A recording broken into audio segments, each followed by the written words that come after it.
ಯಾವುದೇ ಒಂದು ಕಾರ್ಯಕ್ರಮ ಪ್ರಾರಂಭ ಮಾಡಬೇಕಾಗಿತ್ತು ಅಂತಂದರೆ ಅದು ಗುರುವಿನ ಗುಣಗಾನ ಮಾಡುವುದರ ಜೊತೆಗೆ ಆರಂಭ ಮಾಡಬೇಕು ಅಂತ ಒಂದು ನೇಮ ನಮ್ಮ ಋಷಿ ಮುನಿಗಳು ಹಾಕಿಕೊಟ್ಟಿರುವಂಥ ಒಂದು ಪಾಠ.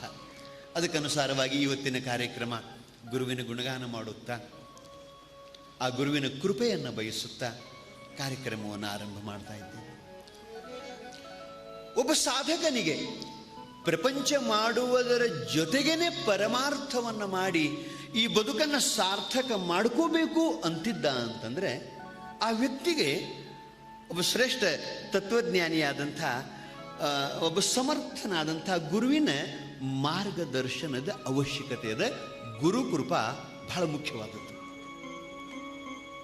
ಗುರುಕೃಪಾ ಇರಲಿಲ್ಲ ಅಂತಂದ್ರೆ ನಾವು ಬದುಕಿನಲ್ಲಿ ಏನೇನೂ ಸಾಧಿಸಲಿಕ್ಕೆ ಸಾಧ್ಯನೇ ಇಲ್ಲ.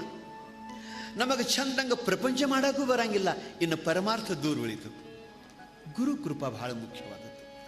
ಅದು ಒಬ್ಬ ಶ್ರೇಷ್ಠ ತತ್ವಜ್ಞಾನಿಯಾದಂಥ ಅಪರೋಕ್ಷಾನುಭವಿಯಾದಂಥ ಸರ್ವತ್ರ ಭಗವದ್ ದರ್ಶನ ಮಾಡಿಕೊಳ್ಳುವಂಥ ಒಬ್ಬ ಒಬ್ಬ ಒಬ್ಬ ಅನುಭಾವಿಯ ಗುರುವಿನ ಮಾರ್ಗದರ್ಶನದ ಅವಶ್ಯಕತೆ. ಗುರುಕೃಪಾ ಬೇಕು.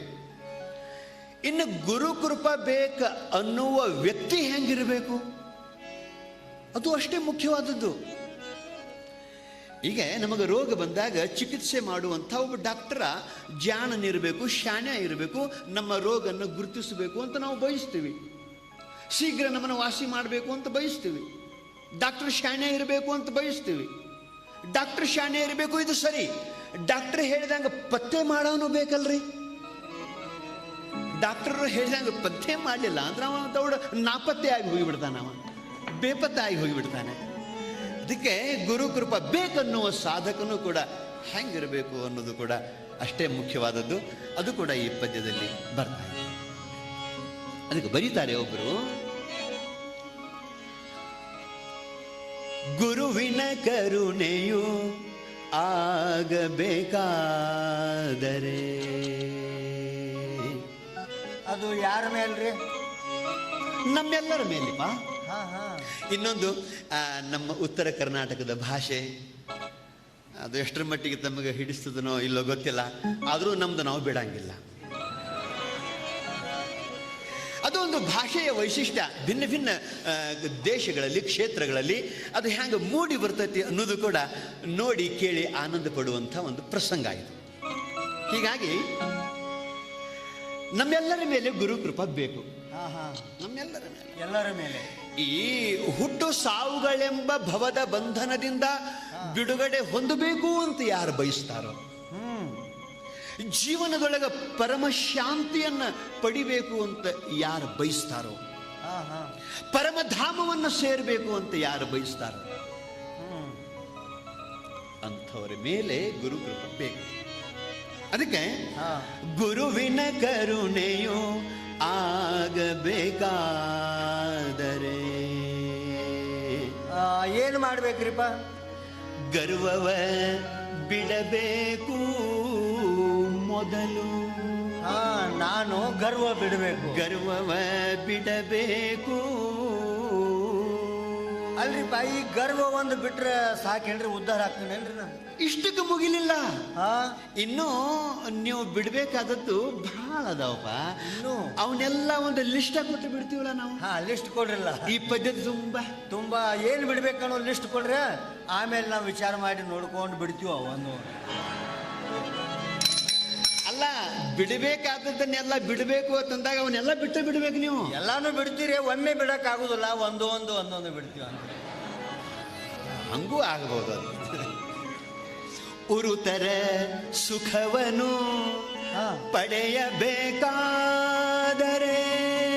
ಹೌದು, ಈ ಉರುತರ ಸುಖ ಅಂದ್ರೆ ಏನ್ರಿ? ಅದು ಅಂದ್ರೆ ಶ್ರೇಷ್ಠ ಸುಖವನು ನೀವು ಪಡೆಯಬೇಕಾದರೆ. ಅಲ್ರಿ, ಶ್ರೇಷ್ಠ ಸುಖ ಅಂದ್ರೆ ಏನು? ಅಂದ್ರೆ ನಿತ್ಯ ಸುಖವನು ಪಡೆಯಬೇಕಾದರೆ. ಅಲ್ರಿ ಬಾಯಿ, ನಿತ್ಯ ಸುಖ ಅಂದ್ರೆ ಏನ್ರಿ ಅದು? ಇದು ಗೊತ್ತಿಲ್ಲ. ನಮ್ಮ ಮನ್ಯಾಗ ಇಲ್ರಿ, ಅದು ನನಗೆಲ್ಲಿ ಗೊತ್ತಾಗ್ತೈತೆ ಅದು? ಅಲ್ಲ, ಈ ಇಂಥ ಮಾತ ಮನ್ಯಾಗ ಮಾತಾಡಂಗಿಲ್ಲ ನೋಡ್ರಿ. ಬಹಳ ಸತ್ಯವಾದ ಮಾತು ಹೇಳಿಪ್ಪ ನೀನು. ಮನ್ಯಾಗಿನೂ ಮಾತಲ್ರಿ ಇವು.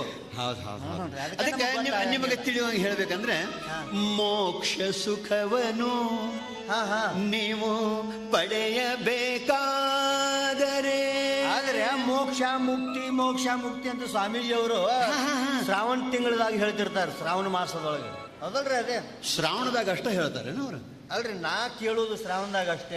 ಹಿಂಗೆ ಹೇಳ.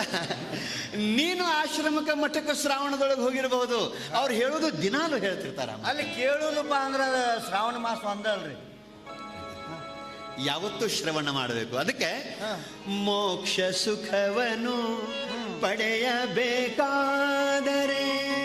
ಅದಕ್ಕೆ ಏನ್ ಮಾಡ್ಬೇಕ್ರಿ ನಾವು? ಈ ಶರೀರವನ್ನು ಬೇರಿಡಬೇಕು.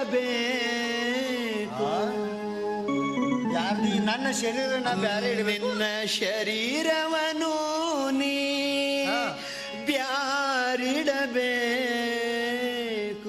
ಅಲ್ರಿಪ್ಪ, ನನ್ನ ಶರೀರ ನಾ ಹೆಂಗ್ ಬ್ಯಾರೆ ಇಡಾಕ್ ಬರ್ತೈತ್ರಿ? ಇನ್ನ ಮಂಜು ಶರೀರ ಬ್ಯಾರೆ ಇಟ್ಟು ಬಾ ಅಂತ ಹೇಳ್ರಿ, ಎಲ್ಲಿ ಇಡತಿರ್ಲ ಅಲ್ಲಿ ಓದಿಟ್ಟು ಬರ್ತೀವಿ ನಾವು.